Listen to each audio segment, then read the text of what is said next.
1919년 9월 18일 상해에 도착한 이동희는 임정과 국민의회 사이에 발생한 분쟁 때문에 국무총리 취임을 유보했다. 그 이유는 당시 국민의회 의장 문창범이 임정 개조를 주장해서 임정 승인 및 개조 논쟁이 발생했기 때문이다. 우여곡절 끝에 11월 3일 임정이 정식으로 국무위원을 조각하면서 이동희도 국무총리에 취임했다.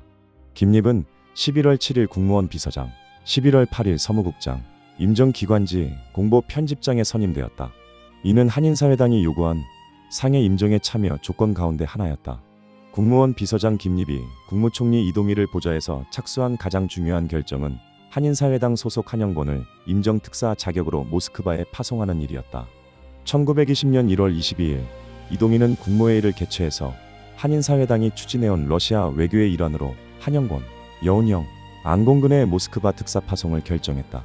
안중근의 동생 안공근의 경우 시베리아로부터 상해 도착이 지연되는 상황에서 국무원 비서장 김립은 한영권 및 여운형과 출발 일정을 논의했다. 한영권은 즉시 출발을 주장했던 반면 여운형은 러시아 내전에 따른 교통 문제와 신변의 위험을 내세워 유보를 주장했다. 이에 김립은 재무차장 윤현진, 내무차장 이규홍, 교통차장 김철의 협조를 얻어 신임장과 밀서를 만들어서 한영권 단독 파견을 추진했다. 김립은 한인사회당 대표 자격으로 1919년 6월 모스크바에 파견한 박진순과 한영권을 상해 임정특사로 파견해서 협력하게 한다면 러시아로부터 차관 획득이 가능할 것이라고 3명의 차장을 설득했다. 하지만 여비 마련 때문에 한영권의 출발은 지체되었다.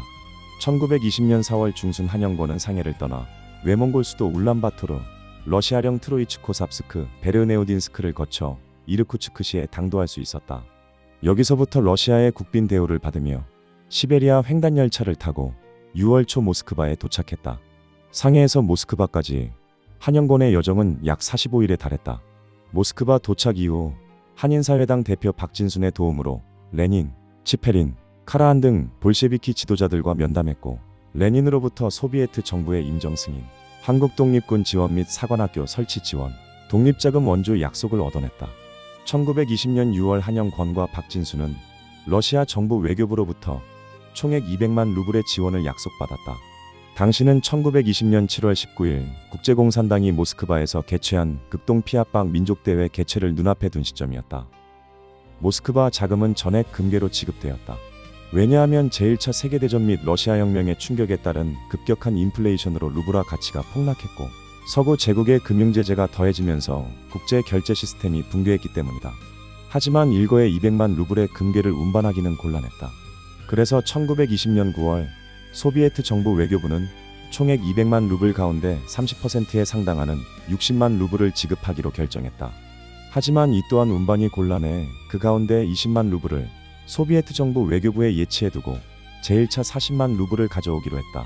한영권과 박진수는 금괴 40만 루블을 시베리아 횡단철도를 거쳐 상해로 운반했다. 한영권에 따르면 40만 루블의 화폐 가치는 1948년 당시 약 4억 원에 상당하는 거금이었다. 한편 1920년 2월 임정은 한영권, 여운형, 안공근의 러시아 특사 파견을 둘러싸고 분열과 반목을 거듭했다. 급진정 무장투쟁 노선과 의원내각제 개헌을 주장하는 이동희 계열, 신령양성 노선의 안창호 계열, 외교독립 노선의 이승만 계열이 대립하고 분열했다. 그 외에도 김규식 계열과 이동영 계열 등도 각축했다. 실제로 고려공산당 상해파의 수장 이동희는 미국과의 연대를 중시하는 이승만의 외교독립 노선만으로는 조선 독립이 곤란하며 신생 러시아 소비에트와 연대한 무장독립 노선만이 임정이 나아갈 길이라 주장했다. 이동희는 사회주의혁명에 앞서 민족모순을 극복하는 민족혁명을 우선해야 한다고 주장했고 일거의 사회주의혁명으로 나아가야 한다는 고려공산당 이르쿠츠크파와도 대립했다.